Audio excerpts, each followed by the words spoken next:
Most believe that men such as Picasso, Leonardo da Vinci, Van Gogh, and William Shakespeare were true artists and some of the best that the human race had to offer.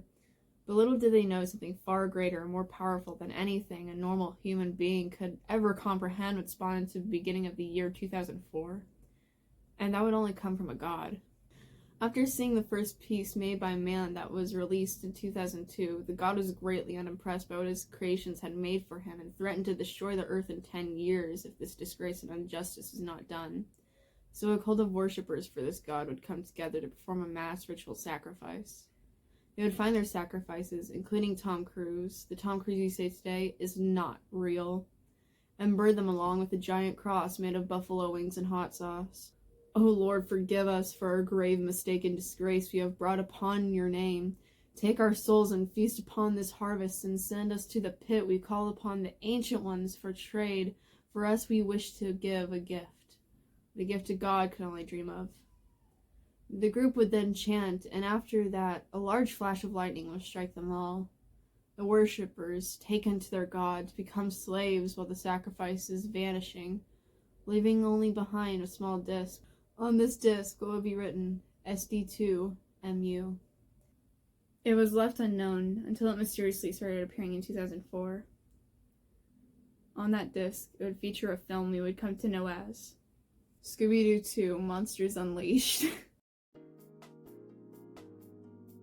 Now, if you couldn't already tell, that was just a copy pasta piece I found on a review for Scooby-Doo 2. Made by somebody called Cutley Zan, and I promise I'll come back into play later. If you didn't know, Scooby-Doo 2 is a series spreading across multiple generations, and if you didn't grow up on this series, you've probably seen it from clips, from memes, especially since, there was that whole meme going around with Shaggy being a god, which that story took inspiration from. Actually, for the Scooby-Doo movies, there are interviews with the cast, and that's where the whole meme originated from. And if you didn't know about any of the internet culture, you've probably seen that there's new shows being made about it that are getting really controversial. In 2002, the Mosaic Media Group would come out with a film of Scooby-Doo, which would rank in $275.7 million US in the box office, making back over 3 times the amount of the movie's $84 million budget. Although not rated the best by fans, only getting about a 5.2 out of 10 on Rotten Tomatoes, the producers recognized the great success and decided to make another one. That movie would come to be Scooby-Doo 2: Monsters Unleashed. Although making $94.5 million less than the original film, it was still a high-budget film that raked in way more than ever put into it, or even should have been given to it, considering the kind of bad writing of it. It made about $181 million. Backtracking a bit, there's definitely something to say about the series itself. Although it is a series made for kids, there's definitely a dark side to the series itself. The series being about ghosts and monsters and criminals and everything, there's definitely been episodes and parts of Scooby-Doo that have left kids traumatized from it and remember it even into their adulthood. One of these instances of childhood trauma would come from Reddit user Mr_Unlucky. The episode is titled, "Help me find the episode of Scooby-Doo which gave me childhood trauma." When I was young, my family rented out a complete set of a Scooby-Doo season, whatever you call it. I remember it being based around a town called Crystal Cove. Anyway, there was an episode that basically mortified me. It was about Crystal Cove turning into literal hell and all the residents died. Basically, I need to know because Google isn't helping me in the slightest. And turns out that this is a real episode. It's quite disturbing, and Scooby-Doo has had multiple episodes where people have been genuinely scared of it. Crystal Cove being only one of them. The episode name was called Come Undone, and there's plenty of other episodes out there that achieve the same response in other people. A Reddit user in the replies would think that it's an episode called Man in the Mirror from Mystery Inc. on Netflix, but turns out it's just another, kind of traumatizing episode of Scooby-Doo where Fred wakes up in a dystopia and everybody dies. Even putting aside canon, internet culture has twisted Scooby-Doo into something like r/I'm sorry, John.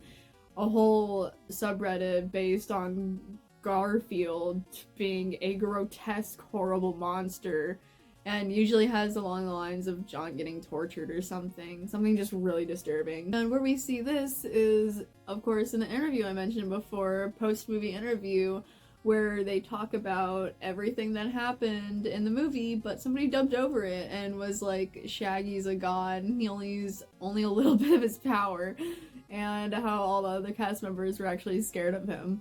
So it's like some fun, goofy stuff, but you know, it still has been turned into something more than that. Even with that coffee pasta review I read earlier, although it is much more goofy in the actual review, I edited it a bit so it would be a little bit more cohesive. If you take out all the goofy stuff about a cross made out of buffalo wings and hot sauce and Tom Cruise not being real, then you get an actually kind of unsettling story that the original post is clearly referencing Call of Cthulhu, as it calls it Shaggy's Goo, Call of Cthulhu. Now let's get to the actual subject of the video, Scooby-Doo 2, Monsters Unleashed. So in the film, it's about the mystery gang having a museum opened of all the villains that they caught and all their costumes and everything that they've unmasked. And suddenly the costumes go missing after a pterodactyl just comes to life and takes all of the costumes. And then later on, all the costumes come to life, trying to track the mystery gang down, and the public ends up turning on them and saying that they should comply and give themselves into the monsters, even though they know that that will be the end of them. There's a lot of things that play into the movie's fear, including a lot of things that go back to monster theory. Monster theory is a thing that's kind of been used for centuries. It's been used by everybody, whether or not it has been, you know, explicitly stated or not. Monster theory is made up of 6 different terms and aspects. Primal, cultural, personal, uncanny, terror, and horror.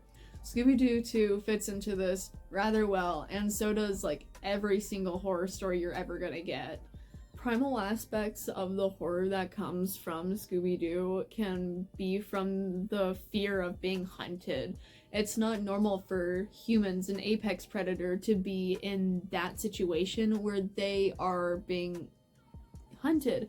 And even if you take it to the pterodactyl, to them being hunted by all these monsters and the main villain who's trying to kill them, which death is a very primal fear that people have, it is very, yeah. A cultural fear that can be taken out of it is bringing things to life that shouldn't be alive. This can even go back to uncanniness with things that seem very similar to lifelike but shouldn't be. But back to cultural, you know, bringing things to life is terrifying, and that definitely fits into like our Western stories with like Chucky and Annabelle, and a lot of Western stories have to do with things coming to life that shouldn't be alive. Even in Eastern stories too, like there was that one doll that the maker of Takashi's Castle, he ended up finding this doll, and it was apparently possessed by a little girl in a red kimono. And another thing with cultural aspects can be the Western monsters that are put into it. Like, the whole concept of knights is completely European and Western. You don't see knights in Eastern media because they just didn't exist over there.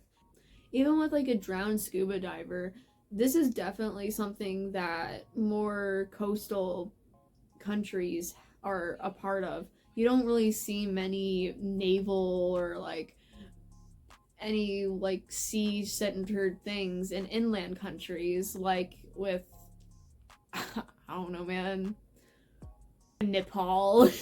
With personal aspects, you can have Scooby-Doo and his friends getting targeted. The Mill Mystery Gang being ganged up upon, and, you know, the sense of, like, hopelessness that comes with it, even from the public turning on against them and suggesting that they turn themselves in with the threat of certain doom is terrifying. Even if you try to understand the public's point of view, there's definitely something to be said with it being from the perspective of the Mystery Gang. Of course, you're not in a first-person perspective, but you're still kind of in the shoes of the gang. So, of course, you're going to be rooting for them because they're our protagonists. Again, uncanniness. The monsters being people that they have unmasked before, which also fits into personal. But, like, the uncanniness of the monsters being, like, somewhat real and alive, but never were and shouldn't be alive. Like, the whole oil creature it's somewhat human-like, but it morphs and it changes and it traps you and everything, which, again, can be placed to primal. And the movement of the main villain's mouth can also be very uncanny. It definitely was, like, weird for me to watch. Some of the terror of the movie can be put down to, like, chase scenes or them being caught by the scuba diver that comes out of the lake after Scooby and Shaggy make, like, some loud noises outside. And our last aspect, horror, you can see that with Velma hanging onto the bridge while she's dangling right before her own death, and she has to trust into what seems like the main villain at the time to help her up. And again with Velma, like, when she finds that shrine dedicated to the actual main villain of the story, she doesn't know what to think of it. And then immediately behind her is who we assume to be the main villain of everything.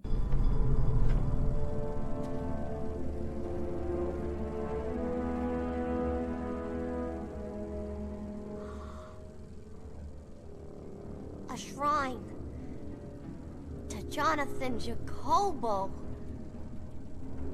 But who would be so obsessed with him?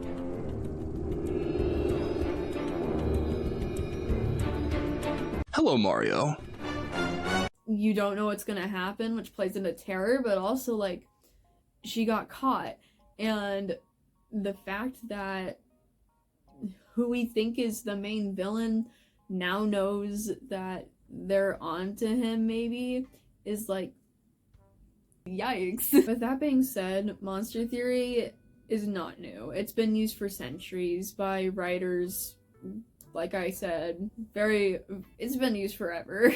In H.P. Lovecraft's story, Dagon, you can see the exact same aspects being used in the story, and it overlaps quite a bit as well. And Dagon is a story about a naval prisoner who escapes his captors and finds himself in a dried sea with dead fish all around him. And with our climax almost, there's this spire of caveman drawings of ancient civilizations and a giant fishman. Later on, the fishman finds him and hunts him down with nobody believing him and assuming it's just from trauma of war.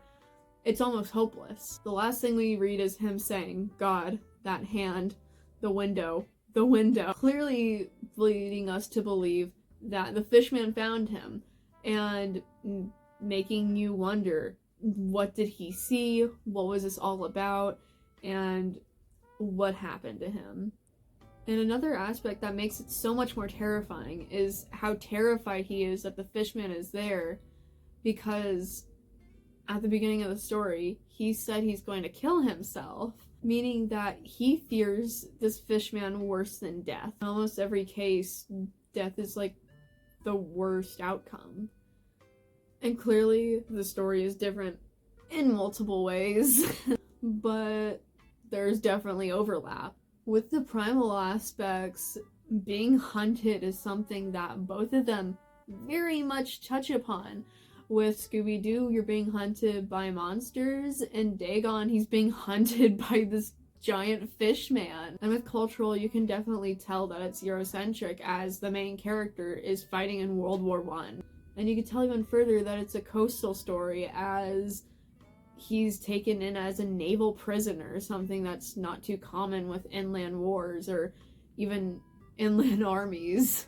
With personal aspects, the hopelessness of knowing that nobody believes you and nobody will help you, and as well with uncanniness, this fish creature that shouldn't exist is like, he's there. A fish creature that can only be described worse than what Edgar Allan Poe could ever dream of. Like, the uncanniness of monsters is definitely an overlapping thing that happens in both of these stories. And with terror, again, the terror of being chased, because as the man sees that the fish guy is in the corner of his eye, he runs. Doesn't know what's happening. He thinks he might be chased. He doesn't know what's gonna happen. And then the horror of finally being caught, which is in both movies, once again. Being caught, Velma being caught when she finds the whole shrine, and our main character when he gets caught and sees the hand on the window. Both of these stories are very much the same, and that's really weird to say, considering that, you know, Scooby-Doo and H.P. Lovecraft are two different entities. And the reason why I brought up the story at the very start was because it was referencing a H.P. Lovecraft story, Call of Cthulhu. The fact that these connections have been made just further incites that Scooby-Doo and other horrifying stories aren't really that different. Horror stories in media are quite the same if you boil it down to their main 6 aspects. And with that, I think that perfectly summarizes how Scooby-Doo is actually Lovecraftian horror.